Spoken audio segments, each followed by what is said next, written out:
Magandang araw sa inyong lahat. Ako po si Tito AJ at malugod ko kayong inaanyayahan sa unang yugto ng isang bagong paglalakbay. Sa kauna-unahang pagkakataon, ibabahagi ko sa inyo ang mga liham na naglalaman ng kwento, damdamin at aral mula sa iba't ibang buhay. Ito po ang pilot episode ng ating munting programa, isang espasyong bukas para sa pakikinig, pag-unawa at pagdamay. At sa bawat liham na ating babasahin, inaasahan kong makakahanap tayo ng koneksyon. Maaring sa ating sariling karanasan o sa mga kwentong matagal na nating kinikimkim. Kaya't samahan ninyo ako habang sabay-sabay natin binubuksan ang unang pahina ng ating kwento. Ako po si Tito AJ at ito ang simula ng ating mga liham. Dear Tito AJ, hindi ko po alam kung paano o saan magsisimula. Pero susubukan ko pong ikwento ang buhay ko, hindi para kaawaan kundi para ipaalala na kahit gaano kahirap ang buhay, may pag-asa pa rin.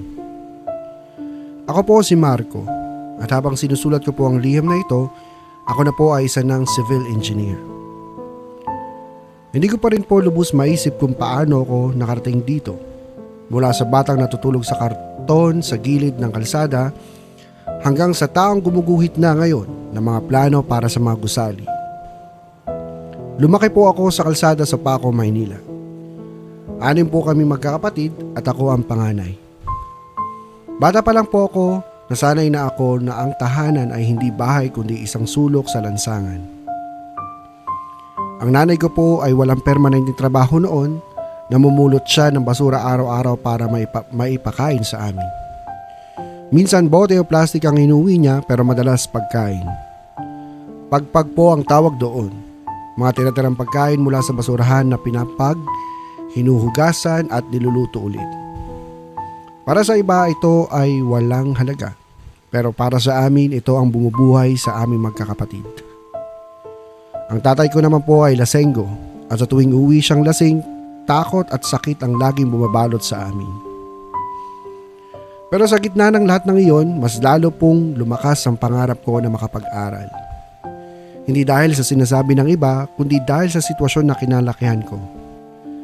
Na halos araw-araw ko nakikita ang hirap, gutom at pagod ng aking pamilya. Isang araw, habang naghahalungkat ako ng basura, may nakita akong maliit na Biblia.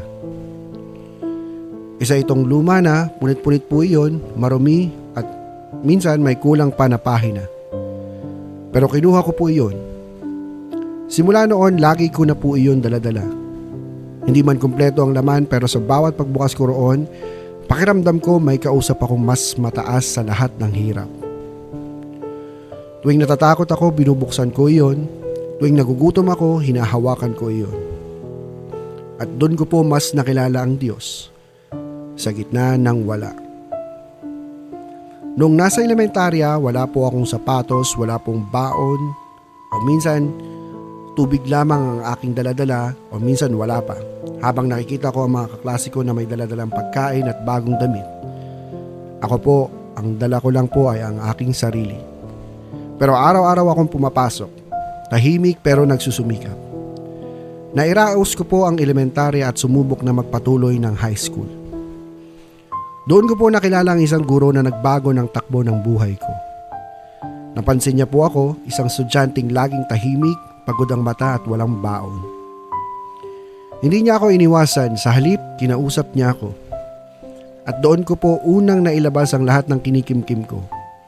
Ang buhay namin sa kalsada, ang pagpag na aming kinakain, at ang hirap ng pagpapalaki sa amin ng nanay ko.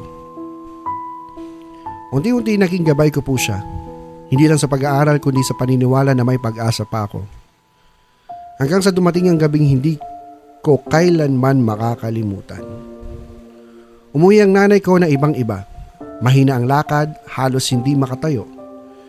Nilalagnat, nanginginig at basang-basa ng pawis. Pero kahit ganoon, pinilit niya pa rin mag-asikaso sa amin. Habang hinahalo niya ang kaldero, bigla siyang napahinto. Humawak sa pader at dahan-dahan na paupo sa sahig. "Ma, pahinga na po kayo," sabi ko. Ngumiti lang siya, isang ngiting pagod. Hindi na siya tumayo pa ng maayos. Buong gabi po, hindi ako umaalis sa tabi niya. Hawak ko ang kamay niya, pinupunasan ko ang noo niya at naririnig ko ang mahina niyang paghinga. Habang lumilipas ang oras, lalong humihina ang katawan niya. Madaling araw, tinawag niya ako. Marco? Bakit po, ma? Mahina ang boses niya, halos pabulong na lang. At ang sabi niya sa akin, magtiwala ka sa Diyos at ipagpatuloy mo ang pag-aaral mo. At sa huling sandali ngumiti siya at tuluyan siyang nawala sa harapan ko. Walang ospital, walang gamot, walang tulong. Kinuha siya ng kahirapan, ng pagod, ng buhay na walang pahinga. Pagkatapos noon, nakulong ang tatay ko. At ako na lang ang naiwan sa mga kapatid ko. Tito AJ, hindi po madali. Sa umaga, nag-aaral ako. Sa hapon, nagtatrabaho ako. Sa gabi, nag-aalaga ako ng mga kapatid ko. May mga araw na wala kaming pagkain. May mga gabing umiiyak sila sa gutom. At ako, walang magawa kundi magdasal. Lord, tulungan niyo po kami. Yun ang lagi kong sinasambit sa puso ko. Sa tulong ng guru ko, nakapasok po ako sa scholarship sa isang pampublikong universidad sa Maynila. Isa po itong University of the City of Manila, PLM, sa kursong Civil Engineering. Siya po mismo ang nag-asikaso ng requirements ko, nag-refer sa akin at tumulong hanggang makapasa ako sa pagsusulit at interview. Pero kahit ganoon, hindi pa rin naging madali ang kolehiyo para sa akin. Habang nag-aaral ako pa rin ang tumatayong magulang ng mga kapatid ko. May mga araw na hindi ako kumakain para lang may maipakain ako sa mga kapatid ko. May mga gabi na umiiyak ako sa pagod habang nagre-review. May mga exam na halos hindi ko masagutan dahil sa gutom at puyat. Pero sa bawat pagkakataon na gusto ko nang sumuko, kumakapit ako sa Diyos. Hanggang sa unti-unti, naitawid ko ang kolehiyo. At sa wakas, ako na po ay naging isang civil engineer. Sa kasalukuyan po, ngayon po, nagtatrabaho ako bilang civil engineer sa Maynila sa larangan ng design and construction. Gumuguhit ako ng mga plano ng kalsada at gusali, mga bagay na dati ay tinitingala ko lang sa mga taong nagkaroon ng mas magandang simula. Nakatira na po ako ngayon sa isang condominium sa Maynila. Malayo sa kalsadang kinalakihan ko. Ang mga kapatid ko naman po ay nasa maayos ng kalagayan ngayon. May mga nag-aaral na sa kolehiyo at ang iba ay patuloy pa rin na pinag-aaral ko. Hindi na sila natutulog sa kalsada. Hindi na sila kumakain ng pagpag. At hindi na rin sila nagugutuman. Minsan po tuwing tahimik ang gabi, napapatingin na lang ako sa langit at tahimik na nagpapasalamat sa Diyos. Sinulat ko po ang liham na ito hindi para ipagyabang ang narating ko, kundi para ipaalala na ang taong kumakapit sa Diyos, sa edukasyon at sa pangarap, kahit gaano kahirap ang simula, may patutunguhan pa rin. Kung ako po nakaya ko, alam kong kaya nyo rin. Kapit lang tayo sa ating mga pangarap, sa edukasyon at sa Diyos. Maraming salamat po Tito AJ sa pagbasa ng liham ko. Nagmamahal, Marco.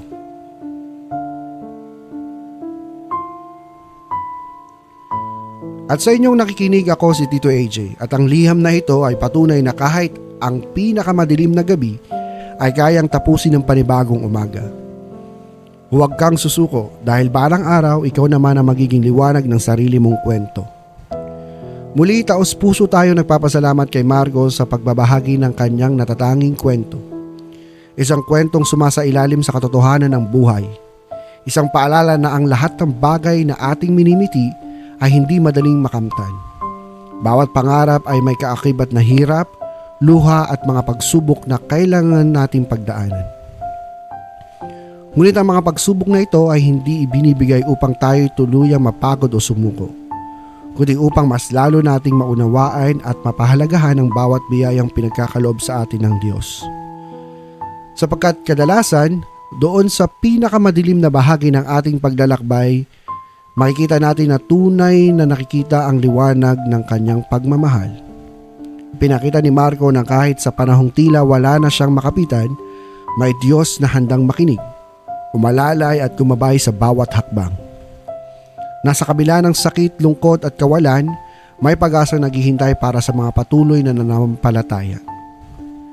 Naway magsilbing inspirasyon ng kanyang kwento sa bawat isa sa atin. Na anuman ang pinagdadaanan mo ngayon, hindi ka nag-iisa. May Diyos na kasama mo, lumalaban para sa iyo, at magdadala sa iyo sa panibagong umaga.